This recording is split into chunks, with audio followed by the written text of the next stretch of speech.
all ready to go. Here we are again. We're back. Episode 3. Oh my gosh. I didn't even know we were recording today. I was like, oh yeah, I literally thought you invited me over just to like have lunch. Oh, like our friendship has anything other than this podcast. No, very true. This is the Source Needed podcast by Liz Hebert and Abigail Montalvo. And today we're going to be talking a little bit about patronage. Yes, patronage in the arts. Yes, this was actually Abby's idea, so I'm going to let you introduce the topic. Sure. So I've always been really fascinated about basically how artists have to sustain themselves in a capitalist society, because I think there's so much to be said for, you know, wanting to create art and work as an artist, but also struggling with where to get your funding.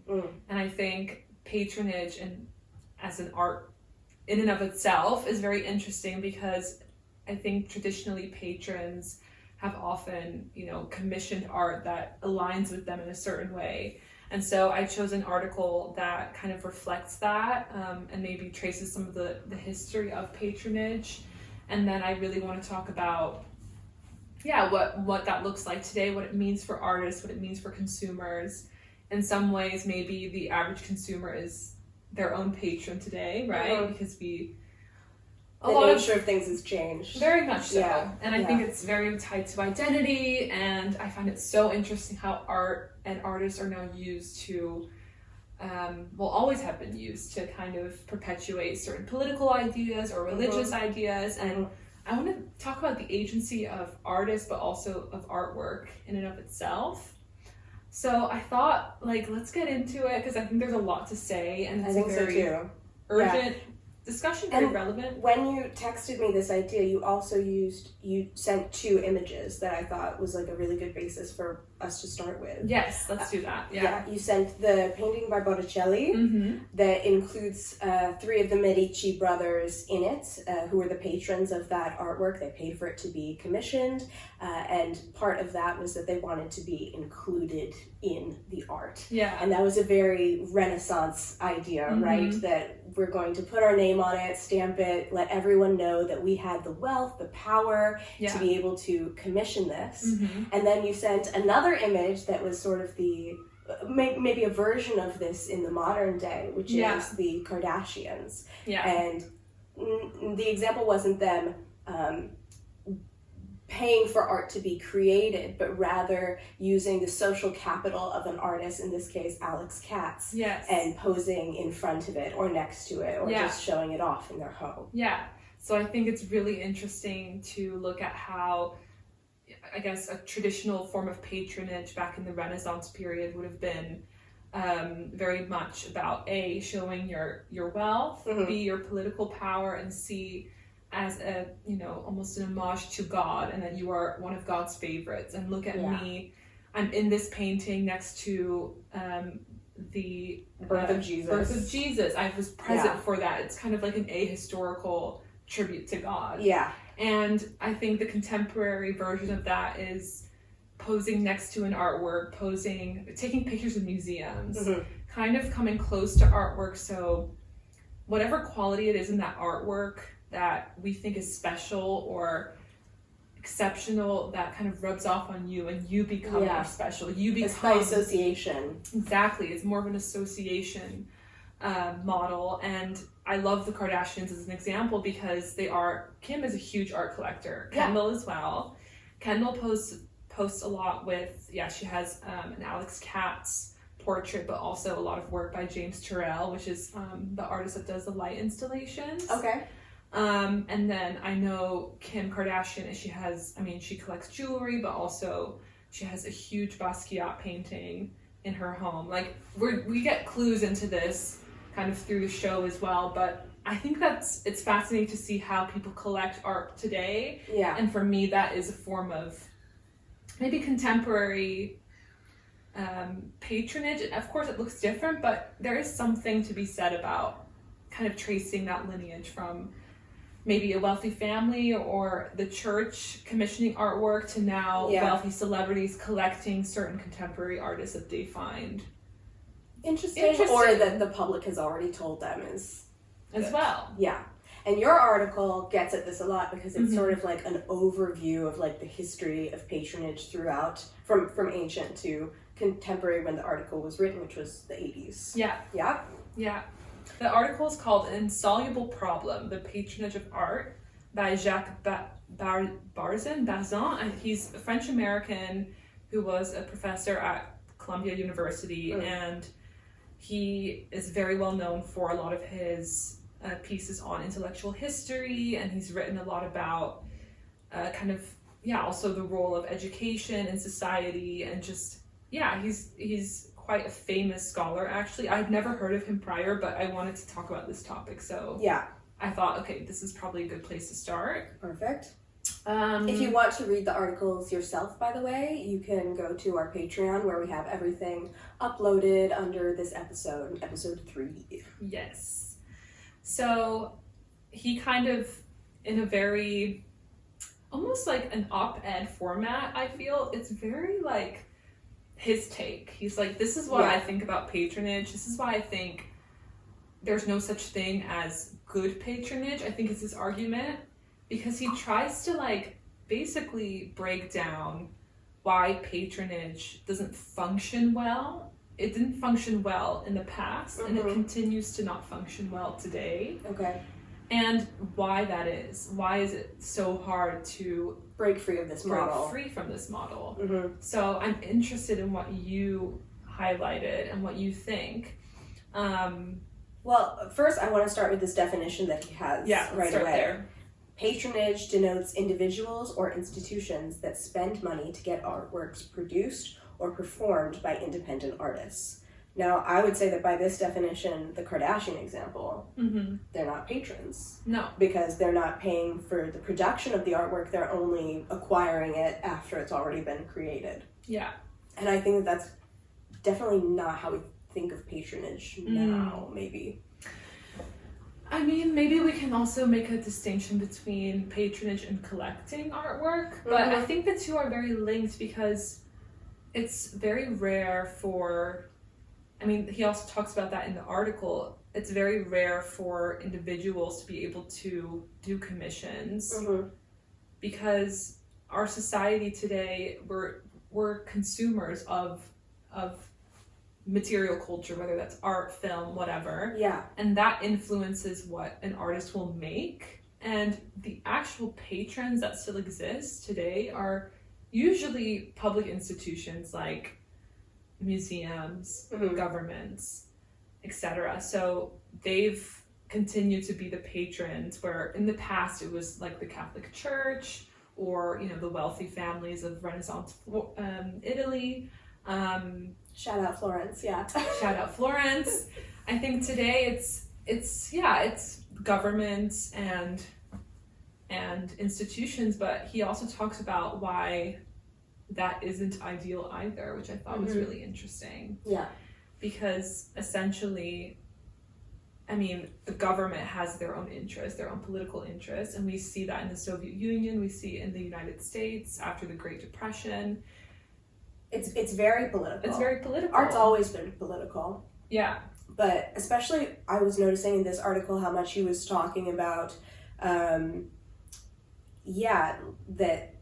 like the power, the relationship between governments and art, which isn't something that I had really considered when I think of patronage. And I think that's because a lot of my background is in, a lot of my background is in Renaissance, but the Medici were the ruling class of Florence. They were the government. They were the government. Elevated themselves to that point. And of course, back then, there was very little separation of church and state as well.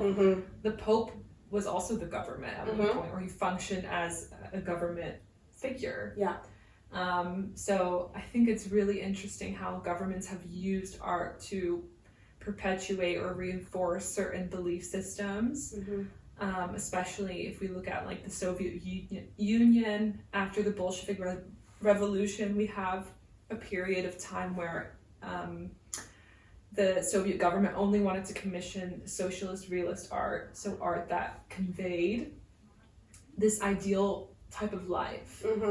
And they very much denounced anything that was abstract or expressionist or avant-garde that was evil in their eyes. So you saw this whole movement birthed out of, also government propaganda. And that's, I think, so fascinating, because it also shows that as an artist, you can't escape the society that you live in. You also have to earn your keep in a way. You're still in a capitalist model, and that very much constricts the idea of artists being able to work on whatever they want and being these like isolated geniuses that can produce. I actually thought that was interesting in this article, because he seems to like focus on that model and relegate it to the 19th century, so the 1800s. And then he talks about moving into the 20th century after World War I, that flips, and the avant-garde by the public is actually given a lot of grace or clout, essentially. So whereas before it was the academies dictating what is art, now suddenly the public is how did he phrase it? He kind of phrased it that like the public is too afraid of the art because it's so different and experimental. Like you don't want to speak out against it. So the public is just letting the artists do what they want and looking on from afar like, yes, I can see that. They're trying to like achieve intellectualism by faking it, whether or not they actually get what the art is talking about. And that's why today, I think there's like a famous quote by, I don't know who it was, I'll have to, source needed. And I think he's like a cultural critic. He wrote a book about the contemporary art market, and he said 90% of contemporary art is bad. But we're so afraid to call it bad because who are we to have an opinion on this specific artwork that, is an intersection of X and Y and speaks on, this lived experience of X, Y, Z. Because I think now artists, in order to differentiate themselves, they have to become, they have to embrace how political art can be, and they have to always, there has to be messaging behind their artwork. It has to be interpreted. It has to stand for something. It's harder for it to just be. Exactly. Yeah. And I think that's also why it's so interesting to see how what you mentioned, like the public is afraid to comment on it, because to comment on the artwork would also be to assume a certain political position that maybe people don't want to, or are afraid to, or don't feel that they have the knowledge about art to be able to comment or critique. It's the expert versus the amateur. And I think that you kind of touched on this in last episode as well, because I believe you were talking about how there's less of like a common source of like a touchstone to art for regular people who don't engage in it the way that we do. And so I do think that creates a really big wall, especially with contemporary art, where we've moved away now from art that's always a visual representation, and it's far more abstract. And I think that can be distancing for people, which we've also talked about before. Absolutely. I have an example in my own work. So there is a court, or it's like how would you call that? I know the Dutch word, but say it in Dutch. The rechtbank. I think it's just the judicial court in Assen, which is she's cultured, everyone. A bit further north. I don't even know where it is on a map, actually. It's so bad. Polyglot. But there's essentially a work of contemporary art hanging in that building, and a lot of the lawyers that are working there, they're very unhappy with it. So we got an email, and I had to basically handle that case and see, okay, what makes you unhappy about the artwork? Why do you want it to be changed? But we can't just change it because it was commissioned by the Dutch government. So for that space. Oh. It was actually part of a curating commission. So we hired an artist, to come in and curate the artwork in that building. And because of that, it also falls under certain protection. So you can't just take it away. But everyone in the building is deeply unhappy by it. And for me, on the one hand, I respect the law and the protection that the artwork deserves, but I also think somewhere, the opinion of the people working there and engaging with the artwork every day must also count for something. Yeah. And I think if you operate from this like behind the scenes level and you're like, no, that's actually really good art, and even if you don't understand it, you have to respect it. I feel like that's also how we disengage people from interacting with artwork, because they're like, oh, well, maybe I just don't get it. Maybe, and I think that's a bit of a shame. And we see that a lot in museums. You want to encourage it. Yeah. Yeah. Were you able to identify like what it was about the work that they didn't like? So, yeah, it's very much conceptual artwork. So that's another thing the article talks about, like back in the Renaissance period and also post-Renaissance, when we see like the 1700s, artwork became really linked to technique and quality. And I think since we've moved into this like time frame when we're very much in a conceptual art, postmodern experimental phase, where it's not about the materiality of the artwork, it's the idea behind it. I think that has also disengaged a lot of people from contemporary art, because maybe it's like the banana example that I think we talked about in the first episode. People are like, are you kidding? It's just, they maybe see that and they think of it as a stunt. And so the specific artwork that the lawyers were complaining about it's like a piece of textile with text written on it. And it was super interesting because they were very confused by what it meant and why it was not, at least in their view, it wasn't given proper attention. It wasn't made with the function of the building in mind, or their function? It had a function. The meaning was clear. It was more like part of the meaning was to challenge our conceptions of what art is. So you can imagine it's essentially like a piece of cloth, like a banner. But it's been cut in a very rough way. It's like someone didn't spend that much time with it. And I think some people struggle to embrace that. I could also see how that like had some friction with a lawyer's sensibilities as well as a Dutch person's sensibilities culturally.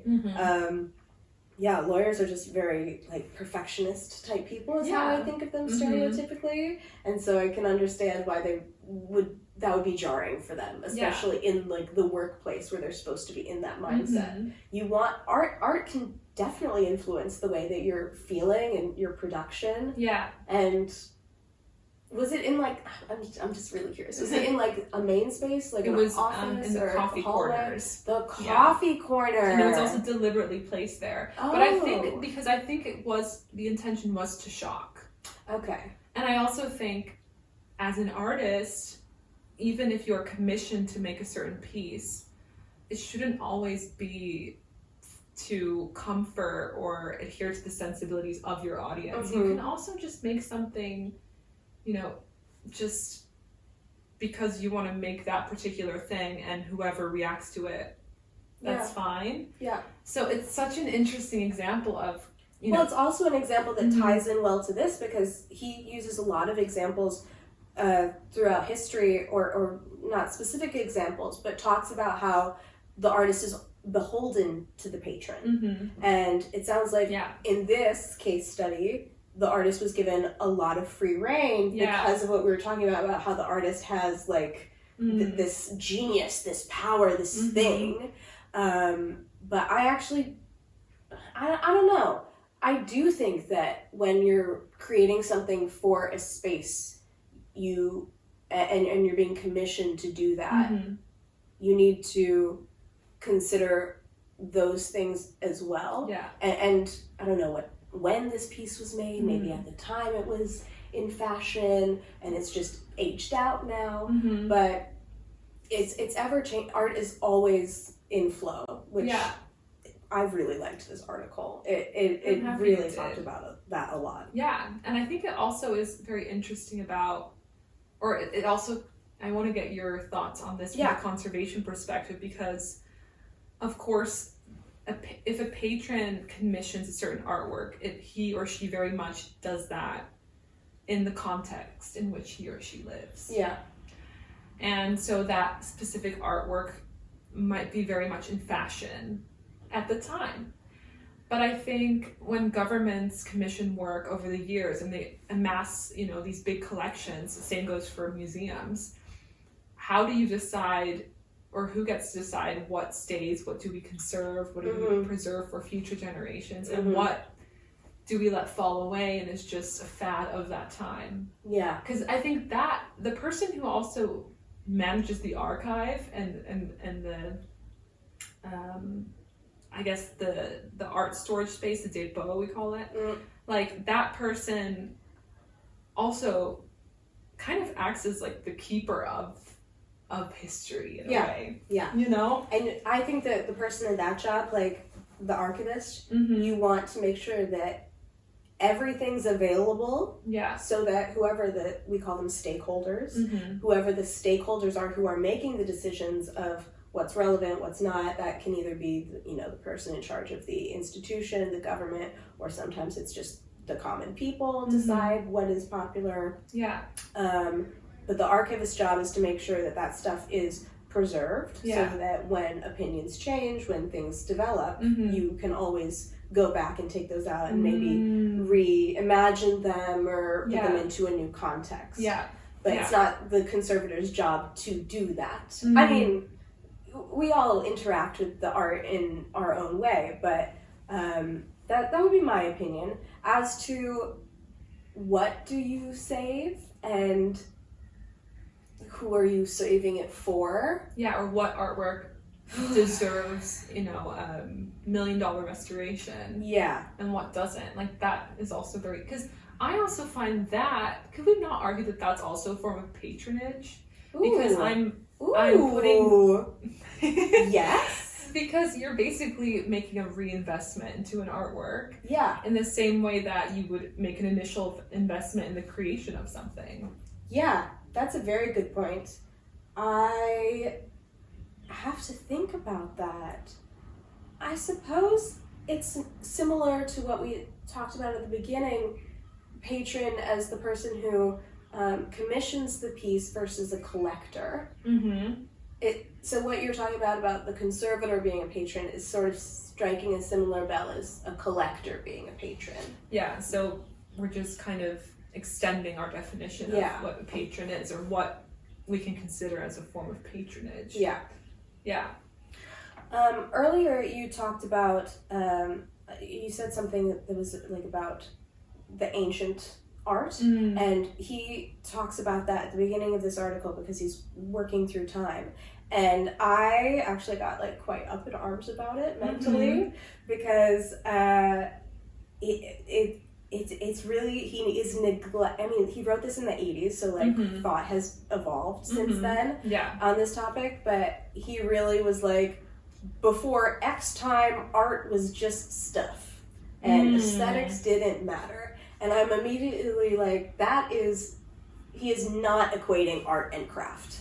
So craft is more like object based, right? Yeah. So craft would be someone who works in tapestries and they work in the high production of tapestries and they put their own spin on it, or lace making would be craft, or pottery is craft. And all of these things that are kind of like the type of art that occupy our daily lives is considered craft. And he is drawing a very strong line between high art and craft, which I don't agree with at all.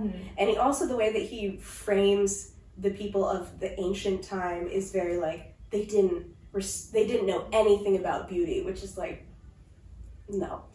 People are naturally inclined to beauty, to beautify. If you have a jacket that has a rip in it, you're going to do it in a nice way that's aesthetically pleasing. Whether or not you have an education in aesthetics and art, you're going to be drawn to your own type of beauty. Yeah, absolutely, I agree. Yeah, and so that was something that just seemed a bit dated about this article. I agree. I think he very much took the position that pre-Renaissance artists were just laborers. Yeah.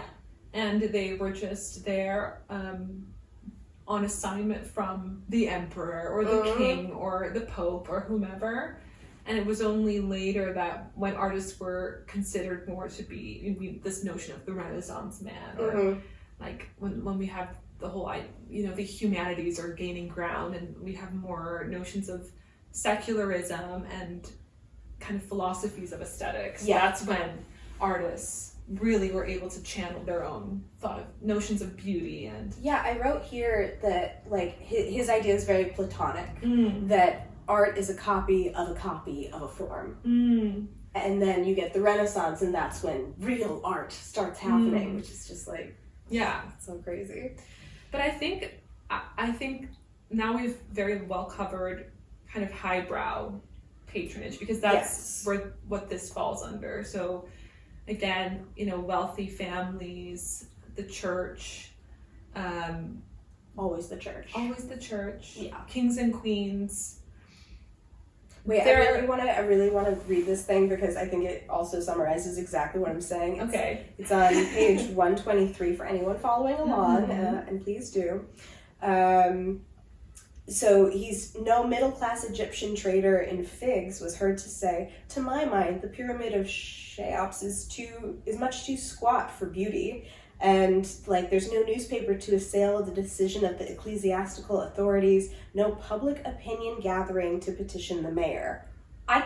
Everyone loves to talk shit. I can guarantee people were talking. I can guarantee that there were people probably in ancient Egypt who were like, why the hell are there pyramids? I hate that. It's such super ugly. Super ugly. Even if they weren't being published. There are critics. We are all critics, okay? That's why they don't build statues of critics. We're all critics. We have too many statues. Like, I also deeply, that resonated with me too. I was like, this is such a bad take. Like, no, of course, we have always engaged with cultural criticism. That is like what it is to be human. Like, we all have opinions about film, about art, about buildings, about, back in the day, probably like you were, maybe you were living in a village and you definitely had a preference for which basket weaver you preferred because this one had better colors than the other. Again, it's just kind of like denoting craft. And this article's from the 80s, so that does sort of track. But this discussion leads very well into my article. Which is from a short monograph. It's actually a series of small short stories, written bits, called Well, I Just Kind of Like It. And I love that title because I really want to focus on, I love lowbrow stuff. I love stuff. I think crafts are finally getting the attention they deserve. Also by academics. Can I say, I was at the Biennale this year, or last year, the 2024, and the Biennale is a biannual world gathering of artists, people of art opinion in Venice. And the theme this year, because we were talking earlier about how art needs, about how like sometimes you have to force the narrative onto art, to justify its existence. Exactly. It has to comment on some type of social issue. Yes, and the social issue of the theme of this Biennale was strangers everywhere. So it was like a lot of refugees. It was really I enjoyed it thoroughly, aesthetically as well as the meat of it. But it was a huge focus on craft. Oh, that's really cool. Lots of textiles. And I've noticed the Biennale over the last few years has incorporated a lot more textiles specifically. Because traditionally it was, of course, seen as women's work. That does tend to be like a bit of the distinction between craft and art, is that craft is made by women. It's something that it's really fascinating. Also, Unwoven at the State of the Museum was really a nice exhibition. And then I know Knits and Notes, which is like a community in Amsterdam for knitting and crocheting. They had an event at Paradiso also in 2024. I think it was like December, and they had a lecture about that as well, how it's very much been undervalued, and the textiles are a form of art, and they deserve their proper place. But in general, it's this general shift towards valuing material culture and seeing material items as kind of evidence for the political struggles and the systems of government in our society. And I think I'm also doing I'm wrapping up a part-time master's right now in cultural analysis, and it's fascinating how we were kind of going through what everybody was writing on, and so many people are looking at material culture as kind of the theoretical lens they want to use, because even a cup with a lipstick stain on it, like there's a can speak to something. Like it can comment on something. It can be evidence of your life. It's really the stuff we own is who we are. Yeah. And analyzing that and making time to write about it and to think about it and come into dialogue with it is really where this is like currently where academia is. Yeah. So and that's exactly what this little monograph is about. So again, it's called I Just Kind of Like It, and I included a few of like the different stories, again available up on the Patreon if you want to follow along. But I'd love to hear what struck you immediately. Yeah, I loved how the objects that were selected were things that were not particularly valuable because they cost a lot of money. They were valuable to the author because they almost had their own agency and they kind of became a witness to their life. So I liked the one, let's see, on page, let me go up, down, The Lady in My Living Room by Joseph Scott. Yeah. I loved kind of how the lady... So for those who can't see us on Spotify and Apple Podcasts, it's an image. It's just a kind of amateur painting, charcoal maybe, of a woman. She's half nude, and it's up on this guy's living room wall. And it's a painting that his mother and grandmother got together. It kind of, in a way, he tells the story to challenge one of his mom's ex-boyfriends who was very opinionated, and she was like, I'm gonna just, poke you a little bit. I'm gonna get this painting because I know you won't like it. But it's about how the effect that the painting has had on their relationship, or his relationship with the painting, his own interpretation of it, and how even though it's something that's in this shared communal space, he and his mom have a different, opinion of it and interaction with it. Yeah. And that's what I love. It's not a painting by anyone famous. We don't even know, I don't think the artist is even mentioned. No. It's just about what the painting represents to the author and his mother's relationship and how they identify with it. And I think, and that's why I wanted to also, or I really like your article if we look at it through the lens of patronage, because I think we can also extend the definition of being a patron of something beyond commissioning something. I really like this idea of embracing patronage as also a form of identity making and buying something. Of course, there's that collecting side, but sometimes when you give an artwork or a piece of something that level of importance, it almost gains a life of its own, and you become embedded in that artwork and it becomes embedded in you. And that to me links really well to the Medici brothers in the first painting we talked about by Botticelli, because there it's a very real representation of me in the painting and my identity being linked to a painting. But this is a more indirect way. It's ephemeral. Yeah, you're not gonna sign it on the back or anything. Yeah. But it has a permanent connection. And there's actually something that CJ the X talks about, who's my favorite philosopher at the moment, YouTube philosopher, and they have a great video essay that's all about what is art. And in summary, their conclusion is art is the feeling you get from looking at something.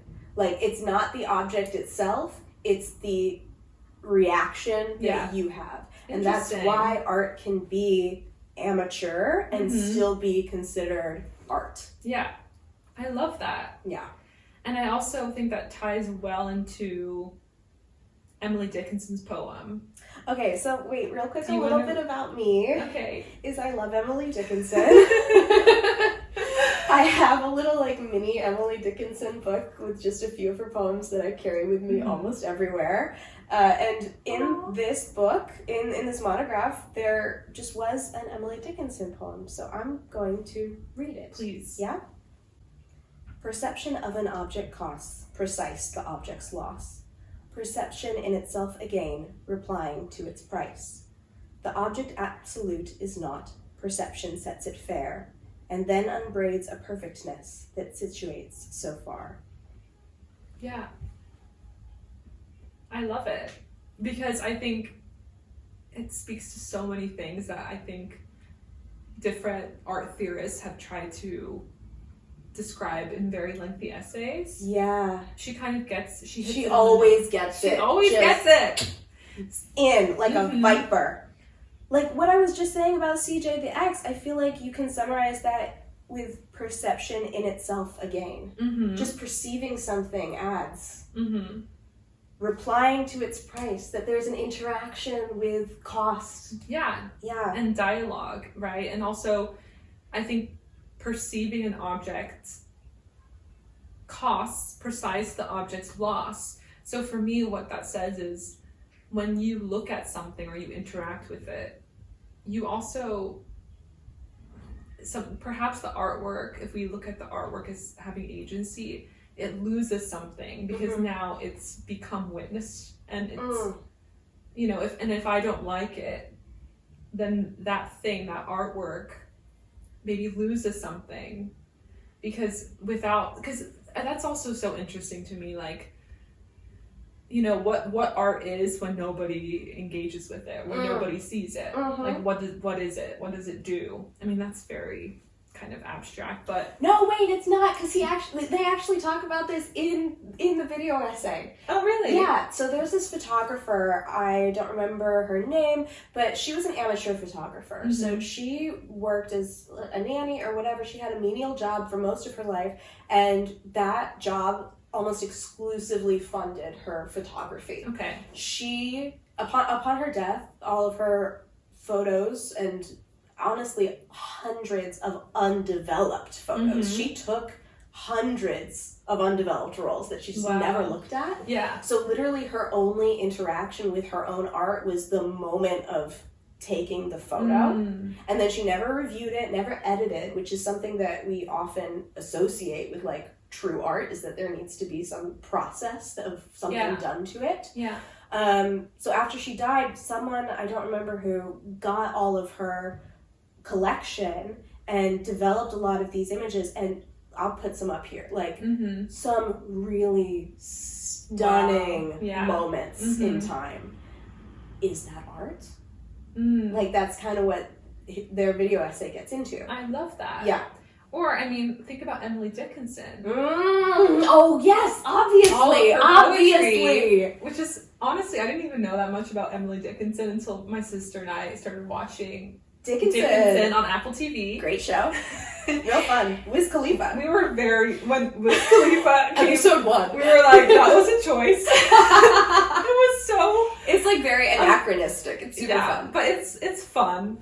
I mean, I was just like, whoa, okay, where are we going? But I love, because afterwards, like, I mean, I knew of her poetry, but I didn't know her whole life story, and I kind of started researching, and she was writing poetry through her whole life. She was very much a recluse towards the end of her life, or maybe like middle age onwards, and all of her poems were just like in her bedroom, like at her desk. They were just tucked away, and then it was only after her death that they were published. She did publish maybe like 2 poems in her life. Yeah, in newspapers. But, I mean, that's a great example of kind of art that was not in circulation, witnessed until later, post-mortem. Or, I mean, think about Vincent van Gogh, another example. I think, of course, more people saw his work, but he never sold his work. He never, you know, and I think that's a really, I think sometimes in our current culture, or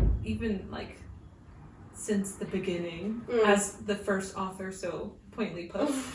Barzin? Yeah. Barzin? It seems like a lot of artwork only gains like legitimate status in culture or in our society once it's been either immortalized in a museum or some type of institution, or it's been bought by someone, because then I basically assign a value to it. So then I am, or I collect it, or I'm a patron of it, so I commission it. But it's all, I mean, all of this links to perception of, it's kind of perception. You could also define that as bearing witness to or purchasing or consuming something. And I feel like, it's really interesting to think about how we as a society treat artwork when it's not of monetary value, or it's not witnessed, or it's somewhere in someone's attic, and it's not, it doesn't serve a function because we haven't perceived it or legitimized it. But it's still there. It's still there. It's if a tree falls in a forest, it's there to hear it. Yeah. So I really liked this reading. I love the title is Just Stuff. Yeah. Because that's also a way to bring these kind of abstract ideas back down to earth. Yeah. It's just stuff. It all is. No matter what it's worth. It's all just stuff. It's just stuff. That's actually, if you're interested in like conservation ethics, a very big rule is that people are more important than the art. Yeah. That's not always respected, especially not when you have people who aren't conservators involved, who care about the amount of money that the art is worth. But in disaster situations, the leading conservation principle is you have to take care of the living people first. Yeah. And then the artwork. It should not be in sacrifice of that. Absolutely. Yeah. I agree. I want to I want to reference one more of the articles or the little bits in mine, because it was my favorite art by Joanna Walsh. And essentially it's a short story. And it's really nice. It's this young girl and her friend Rosemary. And the young girl lives in a house where her parents aren't necessarily art inclined. Okay. They have things up on the wall, like some prints, art, high art.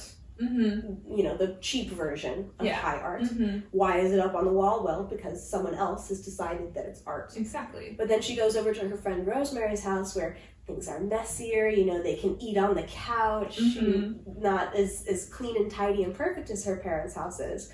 But Rosemary's mom has a relationship with the art that she has up on their walls.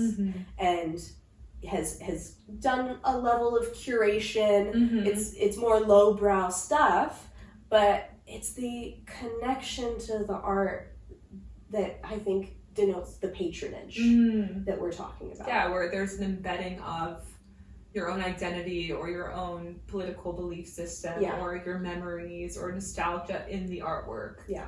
Which I think is really, that's amazing. I mean, I also, when I look around your space, there are so many little trinkets. I got a lot of little things. I mean, I love a good trinket. I feel like I also have random things in my room that are just so special and dear to me, because they are kind of the embodiment of my life, and they tell the story of my life. And that's what I think is so cool about collecting, or I think that's also so interesting about still life paintings, because that tries to capture that as well. It's here's my stuff in a painting. I used to hate still lives. I love still because they were I was only thinking of it as an academic still life, very hoity-toity. But I love still lives, especially for contemporary art. Yeah, when people paint their bedside table. Yes. I love that. I think with our phones now, a lot of the photos that we take are still lives. I think Instagram a lot of the pictures of things that you just, the kind of the photo dumps on Instagram. It's a random trinket. Also curation. All of these things are combining. We're all engaging in the principles of art collecting and business because of the society that we live in now, where it's accessible to every single person. And actually, I want to go back to the Barzun. Yeah. I'm trying to incorporate his name into talking about it so that the viewer doesn't have to deal with pronouns. But at the end of his article, he's kind of talking about what is the way forward for patronage, and he's critiquing it, etc. And I wrote down at the bottom here, oh, real quick on the Kardashians, there's this line in here in the last paragraph referencing like star artists, like Jeff Koons, etc. Headliners save thinking. But that's they act such a good one. Yeah, Okay. they act as a monopoly to the detriment of the others, a multitude. Yeah, I want to talk about artists and social media. Let's get into it. Yeah, because in his critique of patronage, he's kind of like, we're running out of patrons, y'all. Like, the rich people are still buying the art, but we have so many artists now. Like, it's getting watered down, and governments can't spend all their money on art because they have to actually take care of the people and institutions, etc. There's not enough to go around, is essentially what he's saying. But I actually think that in our age now, with social media, that's no longer the case. Yeah. I think anyone has the ability to be a patron in the sense of like actually paying an artist, not even just having a print in your house. Yeah. You can very easily find locally made stuff or stuff on the internet and then pay an artist money to produce something or to buy something that they already have. So the title of this article is about the insolubility of art patronage, so that it's an insurmountable problem. I don't think that's the case anymore, and I think that the solution that he didn't consider at the time was to expand the definition of patron, which we've already talked about a lot, but also to educate the buying class, which is a lot bigger now with social media, on the responsibility of being a patron. And I think that's something I see often on social media with people who are artists talking about how they kind of have to do social media. It's not an option for them not to. And a fair amount of the content that they make is explaining why their art costs what it does. Because people see it, they're like, I want to get that for the same price as something on Temu. No. You're not going to get that. You have to care about the artist. You need to support the artist.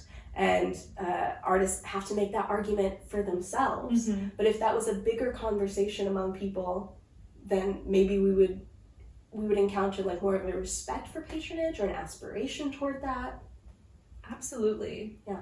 I think that's really fascinating, because I think there is kind of this movement towards also consuming objects, artworks, or anything. It could be like any small business kind of product, I think gets more attention also through Etsy and then of course social media. But I also wonder at the same time how accessible, I guess, okay, so there's of course like the working artists who can find a lot of success in their local community because there are people who want to support them, or they find a certain community online who engages with their artwork, their niche. But there's also big names also in contemporary art that kind of achieve this celebrity status, which he calls the headliners. I think it's interesting also to see how patrons such as the wealthy class, let's say we've been talking about the Kardashians, they collect that work, maybe not because they like the work or they particularly care about the financial well-being of that artist producing the work. It's more a level of what we call it's social status. They look smart. Yeah, it's called conspicuous consumption. Conspicuous consumption. Thank you. Let's talk about that. Well, I think that's another kind of way that we can witness patronage today. So, and in addition to like the fact that they're purchasing a headliner means that it's an investment, and then you get a tax break, and then it's your money stored away somewhere and not liquid. Like it's a bunch of layers. Yeah. But I also really think that I was reading this other article in preparation for this podcast about how the institutions, the institutions and the governments who commission artwork, who are still maybe come closest to the old definition of patronage, those actors very much facilitate what artists and what artwork gains monetary value over time. So that's something that I think is fascinating also in the museum world.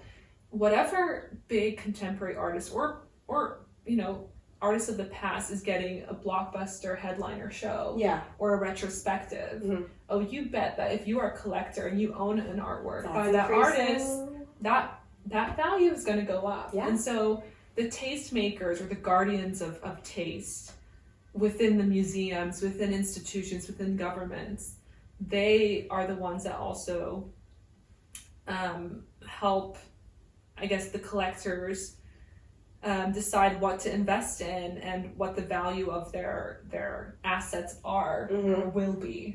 And I think that's kind of the other extreme of it. So on the one hand, social media has democratized art and access to art, and we can support local artists and we can collect their work and we can we identify with their work because it's just stuff. And then on the other extreme, have a relationship too. And on the other extreme, it's so kind of unattainable for the average person, and it's decided by, the curators at the Louvre and the MoMA who are going to decide what artists will get the next big blockbuster show. As Emily Dickinson said, replying to its price. Replying to its price.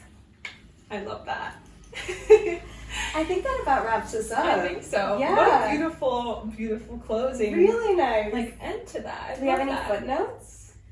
I don't have any footnotes. I'm trying to think. I kind of had something that, when you sent me the initial text, especially because you sent a Botticelli, it's not a footnote, but it's also consider this. What's that? Your art. What's that called in a paper? An addendum or a? No, it's where you have to do your due diligence and make sure that you're representing all the different viewpoints.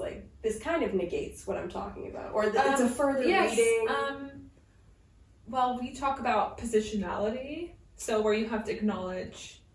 Okay, we're just gonna call it for your consideration. Okay. Because Botticelli... Or a side note, or... Yeah. Okay, yeah. Botticelli was also very much involved in the takeover of Savonarola. Okay. So Savonarola was a priest, I don't know, but he was this kind of Rasputin type toward the end of the Renaissance. And he looked around at all of this Renaissance art and the wealthy and craft and said, this is sinful, this is bad. Love that. And he managed to convince everyone in Renaissance Florence that they should destroy their possessions. What? It's called the Bonfire of the Vanities, and Botticelli participated in it. He burned his own artworks. Yes.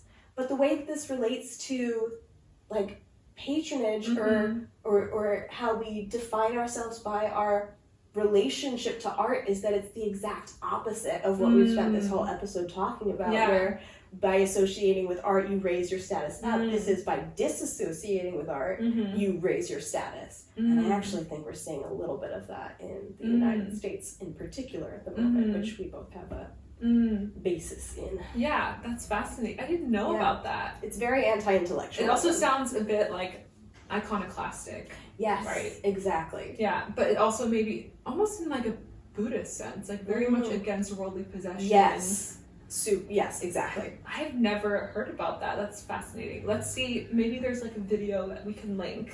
Bonfire of the Vanities. Or any type of source you have for that. Yeah. That people, if they want to get more into that. And speaking of sources, I just want to take a moment to thank our listeners. We released our first episode last week, and we're very, very happy to have you all. Thanks for sticking around.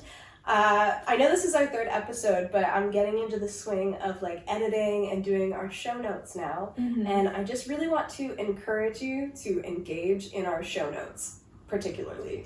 We have a whole bibliography down there, and we'll link to a bunch of the stuff that we've talked about. We've also got some jokes in there. Like, it's a fun time. I think that you'll get even more out of the podcast if you look at the bibliography, and double that if you watch us on YouTube. So yeah, and also let us know what you think about the things that we discuss. I would love to hear. We'll have some Q&A like stories up on Instagram so that you can participate, and then there's always a discussion happening over on Patreon as well. Yeah. So thank you all so Yay, much. thank you. Ciao, ciao. Bye.